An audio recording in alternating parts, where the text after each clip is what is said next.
पहिल्या दिवशी बातमी चालली टीव्हीवर की 6 लोक विमान प्रवासामध्ये होते. नंतर मृतदेह जे सापडले ते 5 लोकांचे सापडले. तिथे थोडीशी शंका मला जाणवली.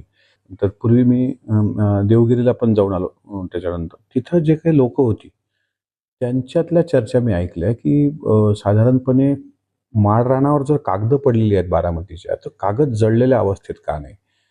6 लोकं आले तर 5 लोकांच्या डेड बॉड्या कशा सापडल्या? पहिल्या दिवशी बातमी जी दाखवली गेली, ती 6 लोकांची दाखवली गेली. बीजीसी न्यूजनी ती बातमी दाखवली. तिथल्या ड्रायव्हरची पायलटची हिस्ट्री ही तो ड्रिंकर होता. त्याच्यानंतर ते म्हणतात की आम्ही पायलटमध्ये दोघं जण काही ट्रॅफिकमध्ये अडले. नंतर काही लोकं मग ते 2 पायलट बदलले गेले. दुसरं असं महत्त्वाचं आहे की ज्यावेळेस राऊरकेलामध्ये विमान अपघात झाला ओरिसाच्या, त्यावेळेस विमान अपघातावेळी विमानाचा स्फोट झालेला नाही. ते विमान असं लँड होताना दिसते, पण ते पडलेलं दिसते.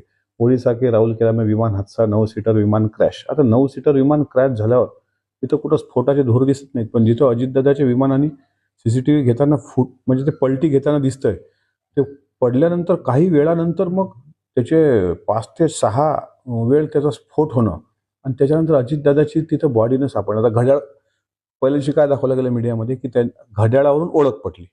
घड्याळच कुठं गायब आहे? ती घड्याळ कुठे आहे मला सांगा बरं, कुठे आहे ती घड्याळ? त्याच्यामुळे ह्या सगळ्या शंका कुशंका याला थोडंसं मला असं वाटतं ह्या महाराष्ट्राच्या मनातल्या आहेत. हे विचारणं काही गैर नाही आहे. पायलट का बदलल्या गेले हे माझी पहिली शंका. मूळ पायलट जे होते त्यांना उशीर यायला का झाला हे दुसरी शंका. पहिल्या दिवशीचा दादांचा दौरा हा दुपारी 2 नंतर होता. त्यानंतर त्यांनी पक्षातल्या लोकांना भेटीसाठी वेळ राखीव ठेवला होता.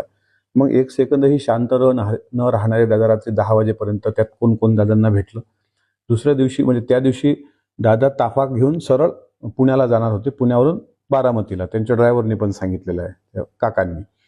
त्याच्यानंतर ते अचानकपणे विमानात जायला कोणी सांगितलं, कशा कशा सभा दुसऱ्या दिवशी कोणी कोणी घेतल्या, हे सगळं गुपित रहस्य आहे.